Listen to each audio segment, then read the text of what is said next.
So you're doing English. Are you interested in writing? I love writing. There's a plug. Yes.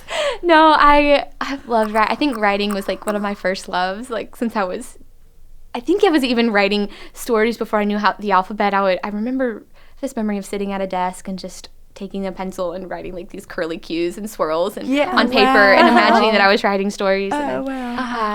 Yeah, I think I wrote my first novel at 9 years old. And I just love it. You know, like it's just fun, and it's definitely a passion. And then somewhere along the way, it became a calling, and I really felt like the Lord was inviting me into this calling to write novels and to write stories. So I've self-published 2 novels and a trilogy, and so the third one it's in process. It's not out yet, but the manuscript is done, and now the editing and the polishing needs to happen, and then I'll release it, Lord willing, later this year. That's exciting. Yeah. What's it about? So I write middle grade fantasy. I was heavily influenced by Tolkien and C.S. Lewis growing up. And so, I started writing the first book in the trilogy when I was 14. And I feel like as a young writer or a young anything, you just imitate what you see, or you just imitate other writers. So I was probably trying to imitate C.S. Lewis. So it's about these, so the main characters are Wesley and Anna.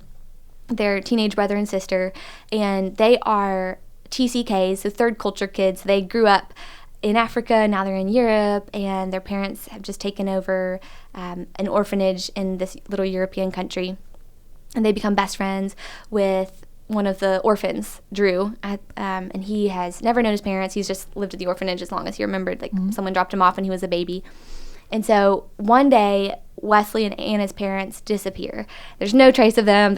They run police reports, and they just can't find them. And so Drew was in the process of being sent to a foster parent. Mm-hmm. And so they reworked some of the papers, and now Wesley, Anna, and Drew all end up in the same foster home.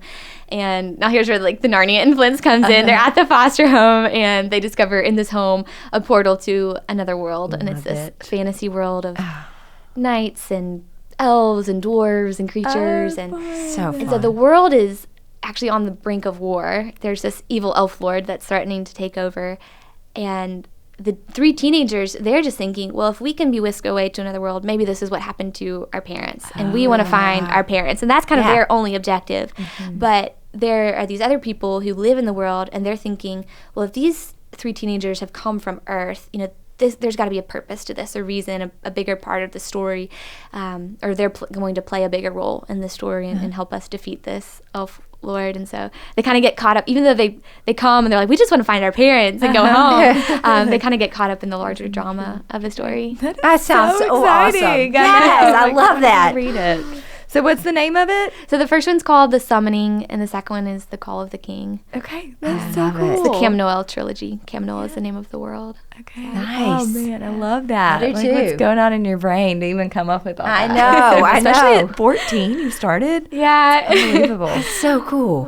Sometimes I think it's easier to write as a kid, though, because the's more space and freedom for imagination, and then that's true. When you're an adult, it's like you're thinking about all the to-do things, you taxes and groceries. As a kid, you don't have to worry about that. That's a good It's hard to channel the inner creativity. Yes. Yeah. Make believe world. I love stuff like that.